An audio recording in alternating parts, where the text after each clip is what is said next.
अस्सलाम वालेकुम नाज़रीन, मेरा नाम अना यूसुफ है और आप देख रहे हैं प्रोग्राम सिटी एट 10। आज का प्रोग्राम सिटी एट 10 बहुत स्पेशल है, बहुत स्पेशल और मेरे दिल के बहुत करीब। शायद अब तक के जितने शोज़ मैं कर चुकी हूँ, मेरे दिल के ये करीब रहेगा शो, हमेशा से है भी और रहेगा भी। आज का शो हमारा जिस उन्वान पर है, वो उन्वान जो है वो दुनिया के तमाम बड़े ख़जानों में से एक ख़जाना है। आज अगर आप अपनी ज़िंदगी में अपनी माँ के साथ हैं, आपकी माँ आपके साथ है, तो दुनिया के अमीर तरीन इंसान आप हैं। माँ वो ख़जाना है दुनिया का जिसको पाना मेरे ख़्याल से ज़िंदगी का सबसे बड़ा आपका तोहफ़ा जिसको आप कहें तो वो बिल्कुल गलत नहीं होगा। ये महीना है मई का, और मई का महीना, मई के महीने में जो सेकंड वीकेंड आता है उसको मंसूब किया जाता है मदर्स डे के हवाले से। हम वो खुश नसीब हैं जिनके सरों पर माँओं का साया सलामत है। हम सब दुआ गो हैं कि अल्लाह ताला हम सब की माँओं को सलामत रखे, हमें उनकी छाँव तले रखे। आज जब मैं माँ का ज़िक्र कर रही हूँ तो मुझे अपनी माँ याद आ रही है, जो आज तक अल्हम्दुलिल्लाह मैं जहाँ कहीं पे भी जाती हूँ मेरे लिए दुआ गो रहती हैं। मैं दिन में उनकी आवाज़ ना सुनूँ तो मुझे लगता है मेरा दिन नामुकम्मल है। तो ये माँ हमारे लिए वो हस्ती है जो ना रात देखती है, ना दिन देखती है, ना भूख देखती है, ना प्यास देखती है, ना धूप देखती है, ना छाँव देखती है। शायद उस टाइम जब मेरी माँ मुझे पाल रही थी, रातें जाग रही थी, शायद भूख भी मेरी वजह से बर्दाश्त की हो, शायद ये सोचा हो कि मैं अभी अपनी खाना अपनी बच्ची को खिला दूँ, मैं बाद में खा लूँगी। बहुत लम्हात ऐसे आते हैं कि माँ बाप ये कहते हैं कि नहीं, हम नहीं, हमारे बच्चे। शायद उस वक्त मैं उस वक्त का अंदाज़ा नहीं लगा सकती थी, शायद मैं सोच नहीं सकती थी कि मेरी माँ मुझे किस तरह से पाल रही है, मेरी माँ मुझे किस तरह से लेके चल रही है। पल पल मुझे देखना, मेरी हिफाजत करना, मुझे स्कूल भेजना, मुझे कॉलेज भेजना, मुझे यूनिवर्सिटी भेजना। फिर एक दिन वो आता है कि आप अपनी औलाद को अपने हाथों से रुखसत करके दूसरे घर में भेज देते हैं। वो दिन गुजारा मैंने, बड़ा मुश्किल लम्हा था। उसके बाद क्या लम्हा आता है कि आप ख़ुद माँ बन जाते हैं, और अल्हम्दुलिल्लाह मेरी 2 बच्चियाँ हैं जिनकी मैं माँ हूँ। ये माँ का लफ्ज़ जब दिल में आता है तो यकीन माने आंखों में आंसू आते हैं। मेरे रब ने माँ का मकाम बहुत बुलंद रखा। माँ के पाँव तले जन्नत इसी तरह नहीं रख दी, उसका कोई मकसद था। और आज माँ बनने के बाद वो मकसद समझ आता है कि मेरे रब का फ़ैसला ये क्यों था। आज जब मैं सोचती हूँ कि मैं वो माँ हूँ जिसको शायद किसी की परवाह नहीं होती, दिन रात, सुबह शाम, आधी रात मैं परवाह करती हूँ मेरे बच्चे कहाँ पर हैं, उन्होंने कुछ खाया होगा या नहीं खाया होगा, वो सो रही हैं तो मैं उनके सर पे झाँक रही हूँ। मुझे सबसे ज़्यादा दुनिया में कुछ नहीं चाहिए, सिर्फ अपने बच्चों का सुकून चाहिए। अपने बच्चों का मुस्कुराता चेहरा मैं देख लूँ, मैं जितनी मर्ज़ी तकलीफ़ में हूँ, मेरी तमाम तकलीफ़ें भूल जाती हूँ मैं। तो माँ ये हस्ती है। आज हम माँओं का दिन मना रहे हैं, उन तमाम माँओं को सलाम पेश करते हैं जिन्होंने कामयाब बच्चे पैदा किए। कामयाबी से आज उनके बच्चे ज़िंदगी में जहाँ कहीं जा रहे हैं अपनी माँओं का नाम बुलंद कर रहे हैं। लेकिन मैं जिस जगह पे मौजूद हूँ, यहाँ एंटर होते ही मैं बहुत दुखी दिल के साथ आई। मैं आज परेशान हूँ आपके साथ गुफ्तगू करते हुए। मेरा दिल इस टाइम बहुत परेशान है क्योंकि यहाँ आते ही मैंने जिन माँओं को देखा, मैं शायद अल्फाज ढूंढ रही हूँ कि मैं किस तरह से बयान करूँ। ये वो माएँ हैं जिनकी औलाद, जिनके बच्चे, जिनको उन्होंने रातें जागकर, भूख काट कर, प्यास काट कर, तकलीफ़ में, पता नहीं किन किन हालात में पाल पोस के बड़ा किया, आज वो उन माँओं को ओल्ड एज होम की नज़र करके जा चुके हैं। कुछ माएँ ऐसी हैं जिनके बच्चे शायद फ़ोन कर लेते हैं या कभी मिलने आ जाते हैं, और कुछ माएँ ऐसी भी हैं जिनके बच्चों को कोई खैर ख़बर ही नहीं कि उनकी माएँ कहाँ हैं। बदनसीब हैं वो जो अपनी जन्नत गवा बैठे हैं। क्या कहें उन लोगों को जिनको परवाह नहीं कि दुनिया में अगर उनकी माँ सलामत है, माँ जैसी हस्ती सलामत है, तो उनके पास कितना बड़ा ख़जाना है। इस माँ की आंखों में आंसू जो मैंने देखे, मैं परेशान हूँ। मेरा दिल इस टाइम आंसुओं से रो रहा है कि बदनसीबों, आओ अपनी माँओं को देखो, उनको एक दफ़ा देख जाओ। ये हस्ती जब इस दुनिया से चली जाएगी तो कितना बड़ा ख़जाना तुम खो दोगे। आज उन तमाम माँओं को सलाम पेश करते हैं जो यहाँ अकेली बैठी इस दरवाज़े को देखती हैं कि शायद मेरा बच्चा आ जाए। ओल्ड एज होम की माँओं से आज आपको मिलवाएंगे। अपनी माँओं को देखें, उनके चेहरे को देखें और खुदा का शुक्र अदा करें। आइए मेरे साथ मदर्स डे स्पेशल प्रोग्राम में हम आपकी मुलाकात कराते हैं आज उन माँओं के साथ जिनकी औलाद इस दुनिया में है लेकिन उनके साथ नहीं है। वो बदनसीब औलाद जिनको अपनी माँओं की ज़रूरत नहीं है, जो अपनी ज़िंदा जागती माँओं को, जीती जागती माँओं को ओल्ड एज होम की नज़र करके जा चुके हैं। आज उन अजीम माँओं से आपकी मुलाकात कराएंगे। आइए मेरे साथ और हम मनाते हैं आज उन अजीम माँओं के साथ Mother's Day special City at 10 में। अच्छा जी, ओल्ड एज होम में हम आ चुके हैं और ओल्ड एज होम की इंचार्ज मिस सुमेरा साहिबा के रूम में इस वक्त मौजूद हूँ। अब जैसे ही ऑल द वे विज़िट करके मैं अंदर आई हूँ, बहुत ज़बरदस्त इंतज़ाम हैं। वो आप चाहे सफाई के हवाले से कहें, प्रॉपर एक गार्डन एरिया बनाया गया है और सिटिंग एरिया बड़ा पुरसुकून सा है। मैं ये नहीं कह सकती कि यहाँ पे कोई भी एक ऐसी चीज़ मुझे नज़र आई हो जिस पर हम कहीं क्रिटिसाइज़ करें कि ये काम अच्छा नहीं है। तो I think credit miss Sumera को जाता है। तो मिस सुमेरा को वेलकम कहेंगे। अस्सलाम वालेकुम मिस सुमेरा। वालेकुम अस्सलाम। क्या कैसी हैं आप? अल्हम्दुलिल्लाह मैं ठीक, अल्हम्दुलिल्लाह। Thank you so much. बहुत ज़बरदस्त सेटअप है। बहुत शुक्रिया। We really appreciate. No doubt कि गवर्नमेंट की ही वजह से ये सब कुछ चल रहा है, बट आप लोग जो ये सब कुछ लेके चल रहे हैं, तो कितने यहाँ पर ओल्ड एज होम में बुज़ुर्ग जो मुकीम हैं?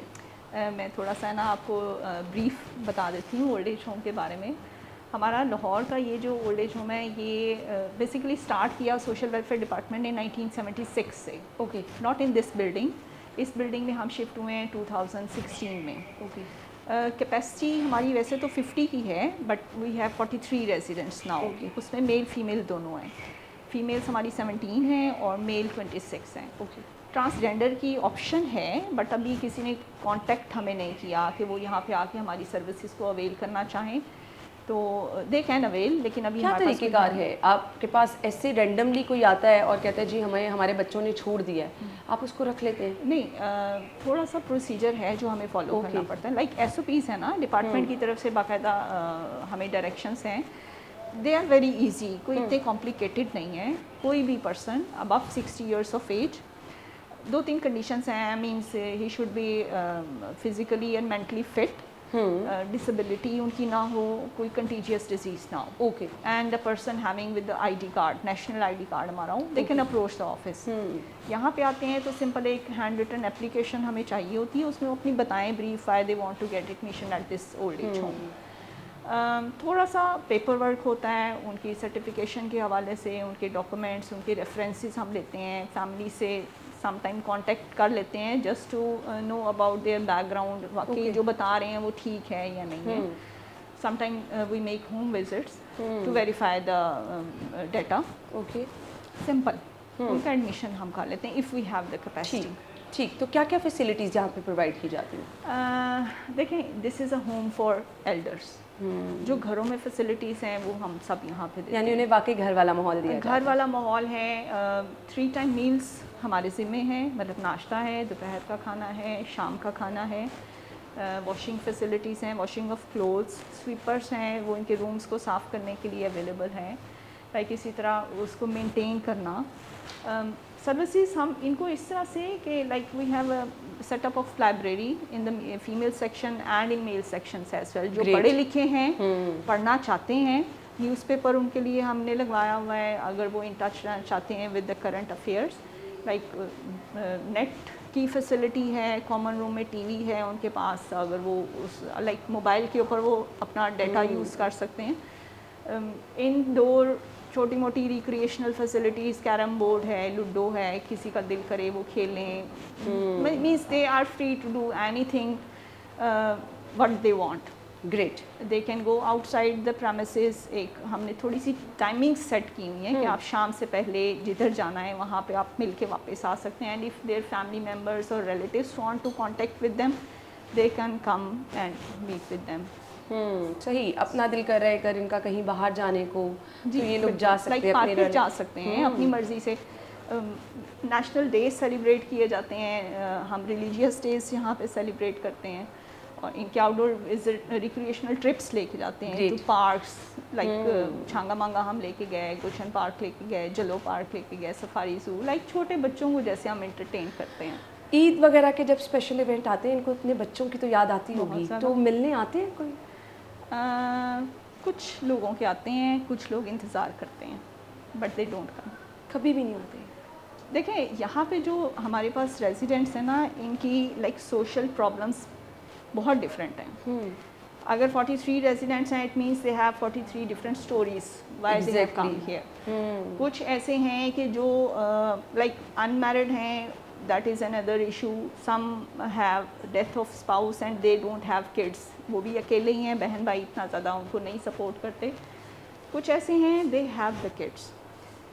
कॉन्फ्लिक्ट इतना ज़्यादा है कि इवन वो आपने ईद की बात की है ना, वो बच्चे उनको ईद पे भी मिलते नहीं हैं। इवन उनकी शादियां हो जाती हैं और उनको किसी थर्ड पर्सन से पता लगता है कि तुम्हारे बेटे या तुम्हारी बेटी की शादी हो गई है। This is very like critical situation for them. ऐसे लोग नहीं हैं।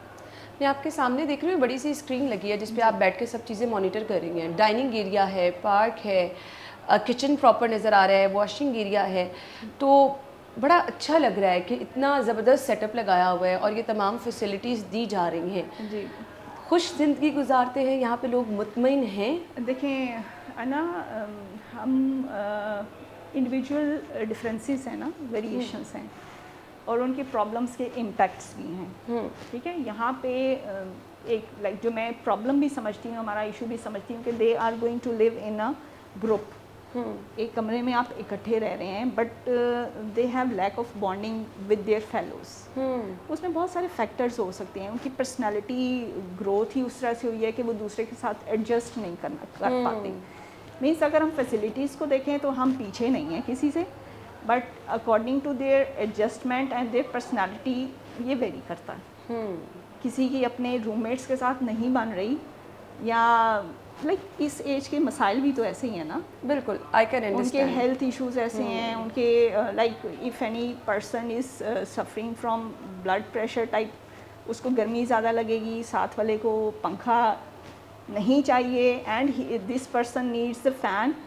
एक कॉन्फ्लिक्ट यहाँ से स्टार्ट हो जाता है। बिल्कुल, तो ये चीज़ें तो मैनेज करना बहुत मुश्किल हो जाता है ना। वी चीज़ें आर ह्यूमन बीइंग, हम मूड स्विंग होते हैं, चिड़चिड़ापन होता है, कभी कोई अपना याद आ रहा होता है, कोई ऊंची ऊंची आवाज़ में रोना शुरू कर देता है। हम इनको एडजस्टमेंट मसाइल कह सकते हैं कि आपस में उनकी कोऑर्डिनेशन, लैक ऑफ बॉन्डिंग समझ लें, एक दूसरे के साथ कोऑपरेशन समझ लें, that is lacking because due to their personality differences. और ये बड़ा मुश्किल है जब आप दिल में इतने दुख लिए बैठे होते हैं, अपने घर से दूर बैठे होते हैं, फिर आपको कुछ भी अच्छा नहीं लग रहा होता। तो hats off to you people, क्या आप इतना ज़बरदस्त काम कर रहे हैं, इतनी ज़बरदस्त रिस्पॉन्सिबिलिटी आप लोगों के। मैं तो उन बच्चों के बारे में बाहर सोच रही थी, परेशान हो रही थी, जिन्होंने अपनी जन्नत गंवा दी है। अल्लाह पाक ने आपको दुनिया में जन्नत दी है, लेकिन अल्लाह ताला ने साथ ही साथ इस कार्य खैर में हिस्सा डालने के लिए आप जैसे लोग भी रखे। हमारी ड्यूटी लग गई है ना। मैं तो समझती हूँ, देखें, वी आर पेड एम्प्लॉइज़। हमें सरकार, हमें इस सर्विसेज की in form of salary we are getting, but अगर हम दिल से काम कर रहे हैं, we are getting in this world and the world afterwards. No doubt, no doubt, no doubt. मुझे बहुत अच्छा लगा आपसे बात करके। अब मैं थोड़ा सा विजिट करना चाहूँगी और यहाँ से अगर आप परमिशन देंगी तो मैं लोगों से मुलाकात भी कर। ज़रूर। Thank you so much. Thank you. चलिए, मैं थैंक यू के बाद ब्रेक लें। Thank you so much. हम ब्रेक लेते हैं जी। ब्रेक के बाद आपके यहाँ पर ओल्ड एज होम में मुकीम माओं से मुलाकात कराएंगे। हमारे साथ रहिएगा।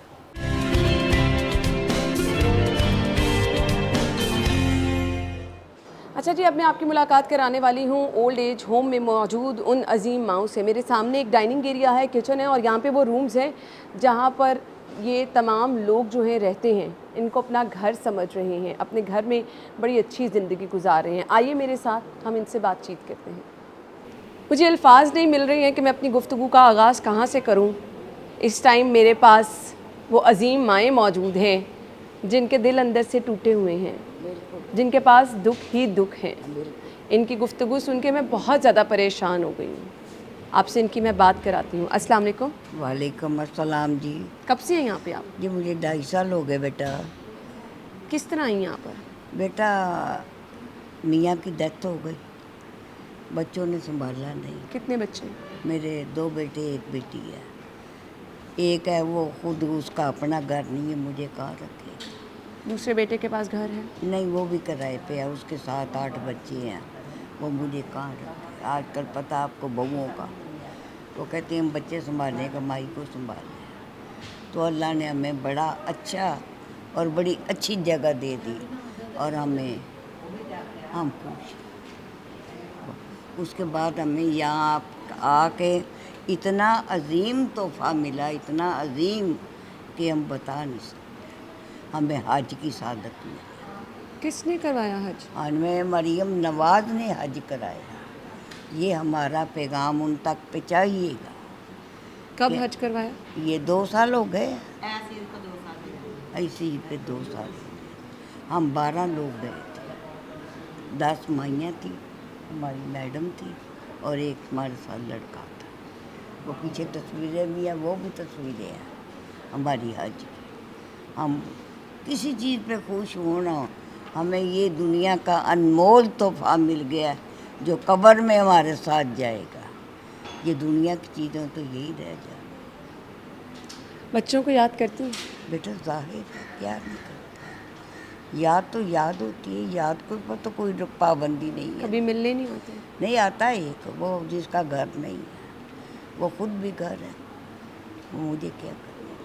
कभी सोचा था कि ये दिन भी ज़िंदगी में देखना नहीं पड़ेगा? बेटा, जब ये मैं इंटरव्यू आई दे रही हूँ ना, कभी हम अपने घर में टीवी पे देखते थे ना, तो जब माएँ रोती थी तो हम कहते यार ये क्यों रो रही है। हमें नहीं पता था कि एक दिन हम भी उधर बैठ के रोएंगे, सोचा नहीं था। लेकिन शुक्र उस खुदा का, जो भी मिला अच्छा मिला। बेटी कभी मिलने नहीं आई? नहीं, क्यों? देखें बेटे नहीं बनते तो दामाद कहाँ से बने।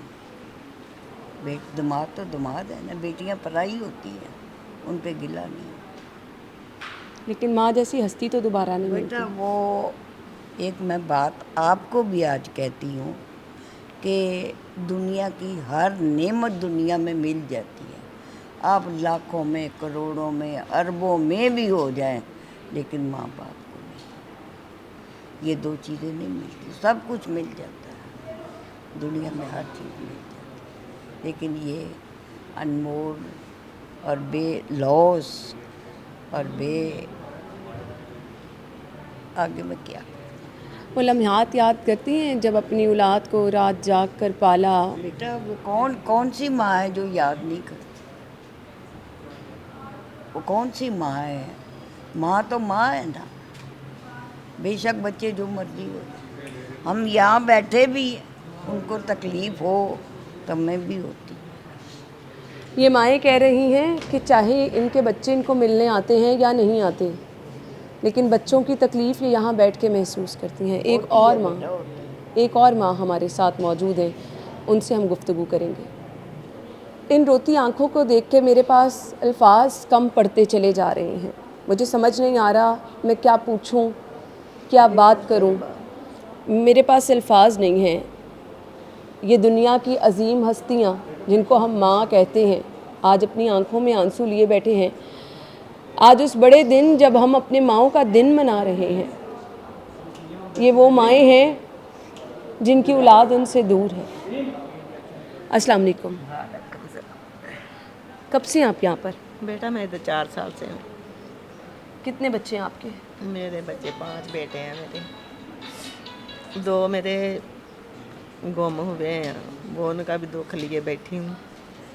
शादीशुदा थे, बस बीवियों से लड़ाई झगड़ा हुआ, बच्चे उनके गिरेबान पकड़ लिया, वो घर छोड़ के चला गया। बाकी 3 बच्चे कहाँ पर हैं? बाकी 3 बेटे मेरे 2 इधर है ग्रीन टाउन में, तो एक शाहकोट फैसलाबाद के पास। उनके पास क्यों नहीं रह रही? बस नहीं रख रहे, नहीं रख रहे, बस बीवियाँ ज़बरदस्त है। हम तो यही कहते हैं अपने अपने घर बसाएं, हमारी खैर है। हम भी हमारे लिए अदारे जो है करिए भी ना होते तो हम कहाँ जाते।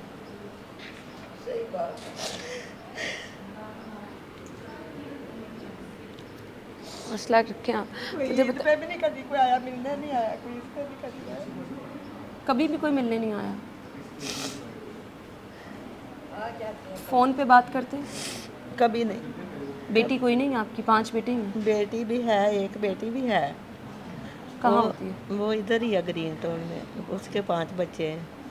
तो वो भी पहले मैंने उम्रा किया अपने खुद के पैसे लगा के, इधर मैं आई थी नजाबतदारी में, तो मेरे पास आया था 2.5 लाख, तो मैंने उम्रा किया। बेटी कहती मुझे दे दो पैसे, आप मेरे पास रहें। अगर मैंने पैसे दे के आपके पास रहना है तो फिर मैं अदारे में नहीं ठीक। मैं कहा मैंने तो मैं अपने उम्रे के लिए रखे हुए हैं। तो बेटियों के घर कहाँ रहा जाता है, फिर खा पी के पैसे कहती जाएं। अब मैं आपसे बातचीत का सिलसिला आगे बढ़ाती हूँ, हम एक ब्रेक ले लेते हैं जी, ब्रेक के बाद आते हैं।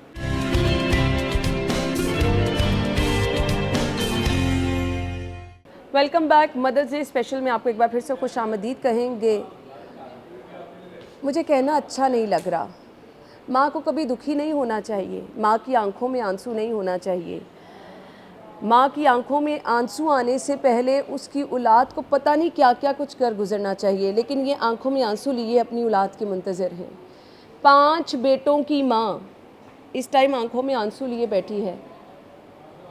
हम बहुत सारे बेऔलाद लोगों को मैं देखती हूँ, तरसते हैं औलाद के लिए कि अल्लाह पाक हमें औलाद दे दे, अल्लाह पाक हमें औलाद दे दे।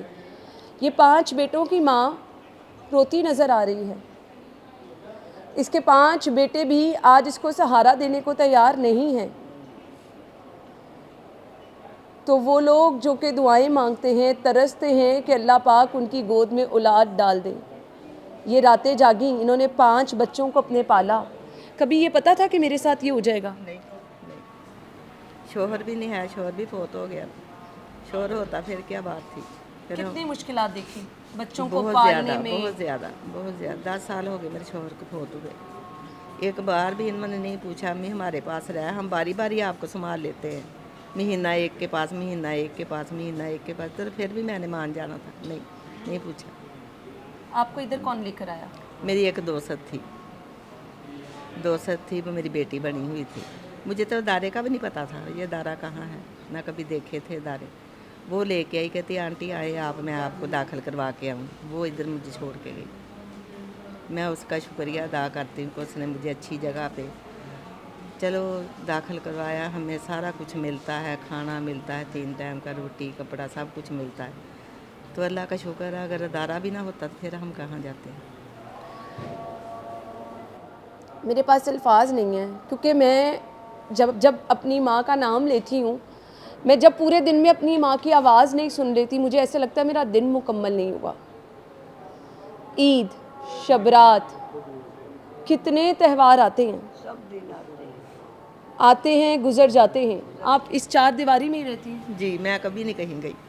बच्चे भी नहीं मिलने आते? नहीं, मैं गई नहीं, मैं जाती कहाँ नहीं, कहीं नहीं जाती। मैं अदारे में रहती हूँ। ईद शबरात पे भी नहीं कहीं गई। आपके बच्चों को पता है कि आप इधर हैं? हाँ पता है, सारा पता। कभी कोई मिलने नहीं आया? बच्चों के लिए दुआ करते हैं? वो तो मैं करती हूँ, अल्लाह ताला उनका मुझे कोई दुख ना दिखाए। हमारी कोई बात नहीं है, माएँ नहीं देख सकती बच्चों का दुख। उनको अल्लाह मियाँ हदायत दे, अल्लाह मियाँ तंदुरुस्ती दे, उनका कोई दुख ना दिखाए। माँ नहीं देख सकती, फिर भी उनके लिए दुआई करती। ये दुखी माँ अपने बच्चों के लिए दुआ कर रही है कि मेरे बच्चों को कोई दुख ना आए ज़िंदगी में, मेरे बच्चे परेशान ना हो, उनकी तरफ कोई ऐसा गम ना आए। ये गम में डूबी माँ, आंखों में आंसू लिए माँ अपने बच्चों के लिए दुआ कर रही है, उन बच्चों के लिए जो 8 साल में इस माँ को देखने भी नहीं आए। वो 5 बेटे जो हम दुआएं मांग मांग के लेते हैं कि या अल्लाह पाक हमें बेटा दे दे, या अल्लाह पाक हमें बेटी दे दे। बेऔलाद जोड़े मैं बहुत परेशान देखती हूँ। इन लोगों को देखें जिनका आज कोई भी नहीं है, जिनके पास तमाम ख़जाने होने के बावजूद ये खाली हाथ बैठे हैं। इनकी झोलियाँ दुख से भरी हैं, आंसुओं से भरी हैं। ये ईद पे परेशान, ये हर खुशी के त्यौहार पर आस उम्मीद लिए बैठे हैं कि शायद इनकी औलाद आ जाए। ये बीमार भी होते हैं, कभी कोई इनको देखने नहीं आया। दिल तो करता होगा बच्चों से कभी बात करने को। करता है। क्या करते हैं?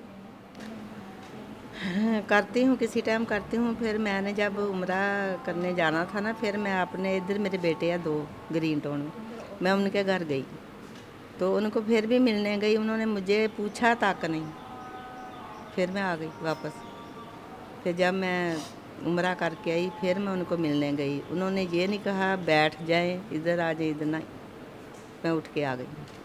क्या कभी माओं से भी किसी ने नफ़रत की है? ये औलाद जो माओं को छोड़ के बैठी है, ये बदनसीब औलाद है, दुनिया में अपनी जन्नत को गंवा के बैठी है। ये वो जन्नत है जो आंखों में आंसू लिए बैठी है। और वो औलाद जो कि माँ उम्रे पे जा रही है और उसको अपने घर में 2 मिनट के लिए माँ मिलने गई है, वो माँ को बिठाने को तैयार नहीं है। क्या कह सकते, ऐसी औलाद जो है उसके बारे में कोई अल्फाज ही नहीं है। पता नहीं इंसानियत इन लोगों में है, कहाँ चले गए हैं इनके एहसासात। इंतहाई अफसोस है। आगे बढ़े, मैं कुछ और लोगों से आपको मिलवाती हूँ। अभी आपकी मैंने मुलाकात कराई थी उन माओं से जो कि अपने बच्चों की मुंतज़िर हैं। एक माँ के 5 बेटे, एक माँ के 3 बेटे, लेकिन उनको कोई संभाला देने को तैयार नहीं। यहाँ पे वो खातून मौजूद हैं जो इनकी गुफ्तगू सुन के कह रही हैं कि मैं आज खुश हूँ कि मैं बेऔलाद हूँ। इनकी औलाद कोई नहीं है, ये भी ओल्ड एज होम में है। क्या कहना चाहेंगे? मैं ये कहना चाहती हूँ कि औलाद को ना माँ बाप की कदर करनी चाहिए। माँ बाप दुनिया की हर नियामत मिल जाएगी, माँ बाप नहीं मिलेंगे। हमारे माँ बाप अल्लाह के कने चले गए हैं और जिनके माँ बाप हैं ना, वो औलाद को कदर करनी चाहिए कि माँ बाप को यहाँ छोड़ा हुआ है। अपनी माँ बाप को जन्नत को दूर नहीं करना चाहिए, जन्नत पास रखे, उनकी दुआ से कामयाब औलाद होती है। आप यहाँ कितनी देर पहले आई? मेरा ना 7वां साल जा रही है। मैं खुश हैं यहाँ? हाँ, अल्लाह का शुक्र है, मैं ये ठीक है। मेरे भाई फोत हो गए, माँ बाप फोत हो गए, ये 3 हम बहनें हैं, एक सियालकोट में एक यहाँ है। फिर भी मेरे भांजे भतीजे माशाल्लाह वो मुझे सपोर्ट करते हैं। अल्लाह का शुक्र है, मैं मेरे औलाद नहीं ना, मैं सुकून में। परेशान क्यों हैं? आंखों में आंसू क्यों? परेशान माँ बाप की फिर याद तो आती है ना, माँ बाप की याद तो नहीं कभी भी भूलती। माँ तो माँ ही होती है। कल से है ना बस माँ बाप की याद आ रही है कि अगर माँ बाप होते तो हम यहाँ भी नहीं बैठे हुए होते। अगर औलाद नहीं तो माँ तो होती है बस। तो अल्लाह का शुक्र है, मैं बड़े सुकून में हूँ। तो अल्लाह ताला ने सुकून आराम दिया। अल्लाह ताला इनको भी सुकून आराम दे, इनको हिदायत दे, इनकी औलाद को जो माँ की तरफ तवज्जो करे और माँ को ना घर ले जाए, अपनी जन्नत को दूर न करें। अगर यहाँ नहीं है हो गया, वहाँ हिसाब होना औलाद का, माँ का ना हिसाब होना कि माँ का क्या कसूर है जो औलाद इतनी फरमाबरदार औलाद माँ के पास। बहन भाइयों ने नहीं कभी कहा कि आप हमारे पास आ जाइए? मैं पहले वो बहन भाइयों के पास ही रहती थी। भाई अब 4 फोत हो गए, भतीजे हैं सारे माशाल्लाह अपने अपने घर हैं, बाल बच्चेदार हैं। बहन के पास यहाँ कभी लाहौर चली जाती, कभी सियालकोट चली जाती। अल्लाह का शुक्र है, मैं बड़े सुकून में। ये लोग यहाँ खुश हैं, अपने इस घर में खुश हैं। तमाम जो यहाँ इनको फैसिलिटीज़ दी गई हैं खुश हैं। और सबसे ज़्यादा खुश हैं वज़ीर आला पंजाब मरियम नवाज़ शरीफ साहिबा से, जिन्होंने इनको हज की सादत हासिल। उनको हमारा पैगाम देना। उन्होंने हमें अल्लाह का घर दिखाया, आगे भी देखा हुआ था, अब जो है ना देखा मैडम के साथ हमने हज करा, बड़े सुकून आराम में करा। तो देखिए ये खुश हैं, मुतमईन हैं, लेकिन फिर भी अपनी औलाद की मुंतज़र हैं। एक और माँ हमारे साथ मौजूद है जिनका हाथ पकड़ के मुझे बड़ी खुशी महसूस हो रही है। कितने बच्चे हैं आपके? एक। तो बच्चों के पास नहीं रहती? हाँ, बेटी के पास नहीं रहती? बेटी ने तो जुल्म किए हैं। क्या किया? मैडम से पूछ लो, उनके जुल्म से मैं इधर आई हूँ। साथ नहीं रखा अपना? बेटी ने साथ नहीं रखा अपने? साथ क्या, घर मेरा था, मैंने ही बनाया था। ये 1.5 साल की थी जब मैं इसके बाप से मेरी अलहदगी हुई, और मैं इस महकमे की सुपरवाइज़र रिटायर हूँ, सोशल वेलफेयर की। और उसने मेरे साथ इतने जुल्म किए हैं कि ये घर मुझे पता नहीं आपने कब मरना है तो कब मुझे ये घर मिलेगा। बेटी ने ये कहा। बेटी कहती है पता नहीं मुझे कब मरोगी तुम। मैं कहा मेरे मरने के बाद आपका ही है। कहती है नहीं पता नहीं कब मरना, मैं मार के अभी लेना है। मेरे सर में जख्म, सिटी स्कैन हुआ, जख्म हुए हैं। मारती थी बेटी? मारती थी आपको? हाँ, बेटी मारती थी? कितनी देर से यहाँ रह रही है? 3 साल से कभी आती नहीं मिलने? आती है लड़ने उनके साथ, मैडम के साथ, उनके साथ लड़ने आई है। शादीशुदा है? हाँ, 3 बच्चे हैं, 1 बेटा 2 बेटियाँ। उसके सारे बेटों के भी बच्चों के भी पैदाइश के पैसा मैंने लगाए हैं, हर काम मैंने किया है। बस वो लोगों के कहने पर आके जुल्म करने लगे, तुम अभी तो मकान। आपको रोते देख के उसके दिल को कुछ नहीं होता? हाँ? आपको रोते देख के उसके दिल को कुछ नहीं होता? मैं उसके सामने रोती ही नहीं, अकेली बैठ के रो लेती।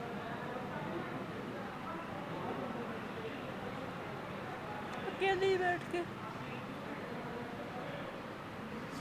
आँख खराब हो गई है। बचपन तो उसका याद आता होगा कि कैसे पाल पोस के उसको बड़ा किया। वो तो मैडम को याद आता ही है। जब खुश है वो अपनी ज़िंदगी में, शादीशुदा ज़िंदगी में खुश है? इसने अपना खामद भी मार लिया इस मकान की खातिर। उसने जहर दिया था उसको, लोगों ने कहा कि बेवा बन के तुम्हें ज़्यादा मिलेगा। उसने बहुत ज़ालिम है। औलाद भी क्या इतनी खतरनाक होती है? अपने बच्चों के साथ वो ठीक है? बच्चों के साथ भी वो डर के मारे बात ही नहीं करते बेचारे, उनके साथ भी सख्ती करती है, वो बात ही नहीं करते। अल्लाह ताला बस आपको सब्र दे। मैडम लुबना के साथ बोल के गई है, वो कहते थे तौबा तौबा तौबा तौबा तौबा। इतनी दुख भरी दास्तान शायद मैंने अपनी ज़िंदगी में नहीं सुनी। बेटी जिसने माँ को धक्के देके घर से बाहर निकाल दिया कि उसके मकान पे कब्ज़ा कर सके, अपने शौहर को जहर दे के मार दिया कि बेवा होकर मुझे हिस्सा मिल जाएगा। मकान दे दिया। मकान बेच के मैं सारे अल्लाह के राह मस्जिदों पे पैसे लगा दिए, दर्शन पे, उसको नहीं दिए। इस माँ ने फिर क्या किया? इस माँ ने अपना मकान बेच के गरीबों में पैसे बांट दिए और आज पराई छत पे बैठ के साए तले बैठ के ये अपनी ज़िंदगी गुजार रही है। कब्जा करके बैठ गई, उसी मकान पे कब्जा किया हुआ जो मैंने बेचा है ना, उनके साथ लड़ाई करके कब्जा किया। 8 मुकदमे मैंने उसने मेरे ऊपर किए। आप अदालतों में गई? हाँ, अदालतों में गई आप? अदालतों में एक अदालत, मैं लाहौर की पूरी अदालतें जो मैंने नहीं देखी थी वो देखी। अस्तगफिरुल्लाह, ये मकाम तौबा का है, ये मकाम शर्म से डूब बनने का है कि माँ की जायदाद की खातिर माँ को अदालतों के धक्के पड़वाए। इसको औलाद कहते हैं। डूब मरना चाहिए शर्म से इस औलाद को। इस माँ ने पता नहीं उस बच्ची को जब पैदा किया होगा तो इसकी आंखों में क्या क्या ख्वाब होंगे कि मेरी बच्ची बड़ी होगी, मुझे पाले पोसेगी, कामयाब होगी, मेरा नाम रोशन करेगी। ये माँ सोशल वेलफेयर डिपार्टमेंट में सुपरवाइज़र थी जिसने ज़िंदगी भर काम करके अपनी औलाद का पेट पाला, और ऐसी बदनसीब औलाद जिसने माँ को धक्के दे देकर अदालतों तक पहुँचा दिया। वो औलाद क्या खुश रह सकेगी जिसकी माँ की आंखों में इतने आंसू हैं, ये हाथ में पड़ी झुर्रियाँ, ये बुढ़ापा, इस बुढ़ापे के साथ जो माँ धक्के खा रही है अदालतों में, उसके दिल से दुआ निकलती है, औलाद के लिए दुआ निकलती है। औलाद के लिए मेरी दुआ, उसकी औलाद के लिए मेरी दुआ है कि अल्लाह ताला इनको तंदुरुस्ती दे, ज़िंदगी वाले होना, और ये इसको माँ, अपनी माँ को सड़कों के ऊपर रोले। ये है वो माँ जिसकी औलाद ने उसको रुलाया, अदालतों में घसीटा। वो आगे से उसकी औलाद के लिए दुआएं मांग रही है कि उसकी औलाद को अल्लाह ताला तंदुरुस्ती दे, उसकी औलाद को कभी कोई दुख ना आए। ये है माँ का जज्बा, ये है माँ का दिल। हर अदालत में इसने मुझे पागल लिखा हुआ। जितने केस किए हैं ना, सब के ऊपर इसने पागल लिखा हुआ। मैं जब केस आया ना मेरा एलडीए के ऊपर, एक एलडीए के ऊपर उसने केस किया, वो भी मैंने ही पैसा लगाया। आपकी बेटी मैं हूँ, हाँ, उसने केस किया था। आपकी मैं बेटी हूँ। आप भूल जाएं आपकी कोई बेटी नहीं। आप खुश रहें।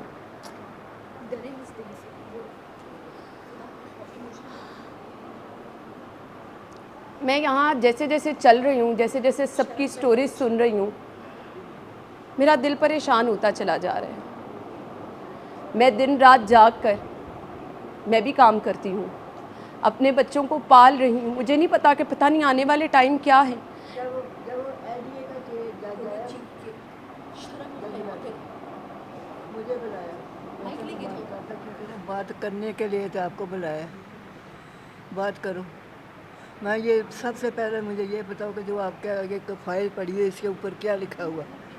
दूर से मेरी नज़र सही थी, मैं देखो जज कहने लगा देख, मैं भी इसमें मैं क्योंकि सोशल वेलफेयर सुपरवाइज़र रिटायर हूँ। उसने अपना सर पकड़ लिया, कहने लगा ऐसे है। मैं क्या, ये आपकी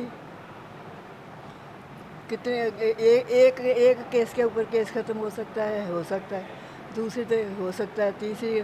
मैं ये 62 तरीक़े हैं, मैं आपकी आज कुर्सी की टांग तोड़ दूँगी या आपकी तोड़ दूँगी या अपनी तोड़ दूँ। मैं गुस्से से पड़ गई। कहता माँ जी इधर आओ, मेरी कुर्सी पे बैठो। दूसरे लोग दर्द समझ रहे हैं। बेटी ने माँ को पागल करार दे दिया, मकान पे कब्ज़ा करने की खातिर माँ को रुलाया, अदालतों के धक्के डलवाए। मैं क्या कह सकती हूँ। शर्म का मुकाम है, डूब मरने का मुकाम है उस औलाद के लिए जिसकी माँ तो सलामत है लेकिन उसके पास नहीं है, जिसकी जन्नत तो है, जिसकी खातिर हम इस दुनिया में आए हैं। आगे लौट के जाना है सबने। खुदा का खौफ खाएं। माँ को रुला के कोई कैसे खुश रह सकता है? अपनी जन्नत को गवा के कोई कैसे खुश रह सकता है?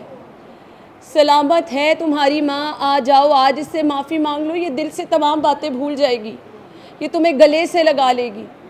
ये तमाम वो दुख, वो दर्द जो तुमने इसको दिए हैं, ये भूल जाएगी। अल्लाह ने माँ का बहुत बड़ा दिल रखा है। ये आज भी तुम्हारे बच्चों के लिए दुआ को है। माफ़ नहीं करना, उसको माफ़ नहीं करना। इतना तंग किया उसने।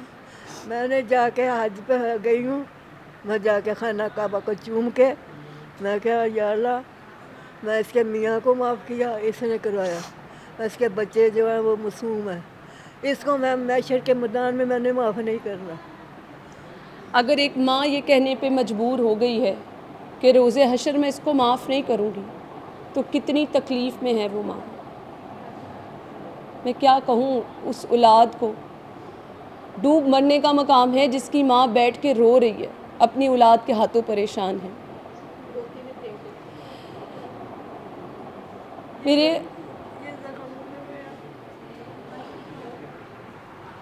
सर में ज़ख्म है। सिटी स्कैन करवाया ना, तो यहाँ ज़ख्म आया है। उसने बालों से खींचा था ना, बेटी ने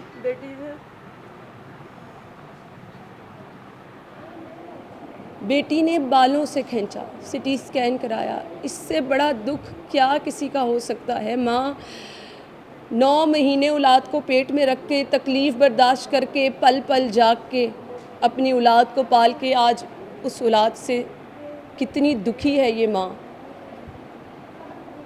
अल्लाह ताला आपको सब्र और हिम्मत दे। मुझे एक ब्रेक की तरफ जाना है, मैं वापस आती हूँ एक ब्रेक के बाद।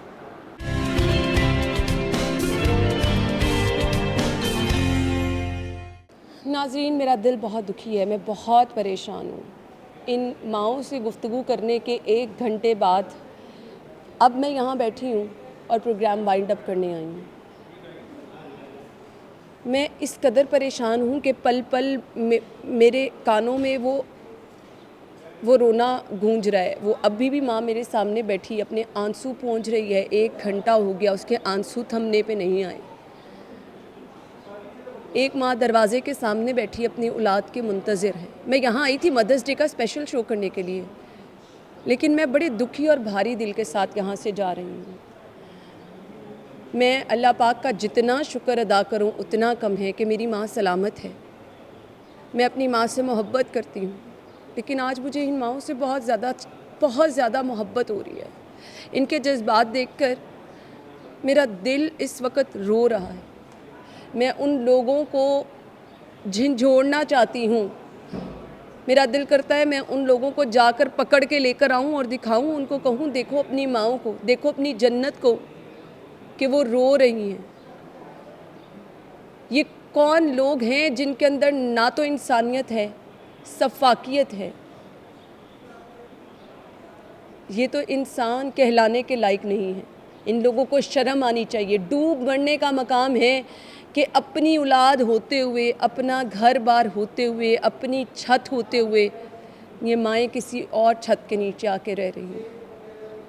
मैं आज हुकूमत के इस इक़दाम को अप्रिशिएट करना चाहूँगी, यहाँ की इंतज़ामिया को अप्रिशिएट करना चाहूँगी, यहाँ की इंचार्ज स्पेशली मैं उनका नाम लेकर मिस सुमेरा को अप्रिशिएट करना चाहूँगी, क्योंकि मैं तो यहाँ जो 1-1.5 घंटा गुजार चुकी हूँ, मैं तो उसमें इतना परेशान हो गई हूँ।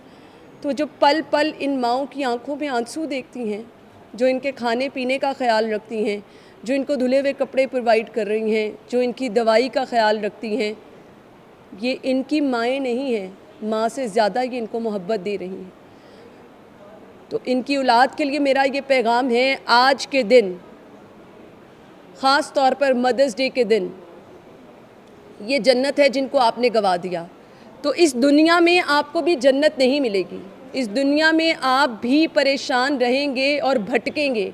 अगर आज आपके माँ बाप भटक रहे हैं तो ये चीज़ें पलट कर एक दिन आपके पास भी आनी है। इनको भी कभी नहीं पता था कि हमने जिस औलाद को पैदा किया, जिस औलाद को पाला पोसा, जिनको बड़ा किया, वो उनको पल पल जगह जगह के धक्के दिलवाएंगे। तो अगर आपने ये सोच रखा है कि आपकी औलाद आपको खुश रखेगी, आपकी सफाकियत के, आपकी इस बेशर्मी के बावजूद आपकी औलाद आपको खुश रखेगी, तो खुशी आपके नसीब में भी नहीं होगी। जिसने माँ को रुलाया वो कैसे खुश रह सकता है? ये माँ अगर दुखी है ना, तो ये माँ अगर आंखों में आंसू लेकर भी दुआ कर रही है। एक माँ कह रही है कि मैं तो रब के हुजूर जाके कह के आई हूँ, रोज़े महशर भी मैं इसको माफ़ नहीं करूँगी। तो वो माँ कितनी दुखी होगी जो कह रही है कि मैं अपनी औलाद को माफ़ नहीं करूँ। उसकी औलाद ने उसको बालों से नोचा, डूब मरने का मकाम है। ये माँ जो कि औलाद को खराश भी आ जाए तो रोना शुरू कर देती है, उस माँ को घसीटा गया, सरेआम अदालतों में घसीटा गया। डूब मरने का मुकाम है इसी औलाद के लिए। आज के इस प्रोग्राम के बाद मेरे नज़र में मेरी माँ का मकाम बहुत बुलंद हो गया है। मैं दुआ गो हूँ अल्लाह ताला मेरी इस जन्नत को हमेशा सलामत रखे। अगर आपके पास आपकी जन्नत है तो उसका ख्याल रखें, उसकी हिफाजत करें, और दुआ गो हूँ कि इन माँओं को उनके बच्चे वापस मिल जाएं। हमें इजाज़त दीजिए। अल्लाह हाफ़िज़।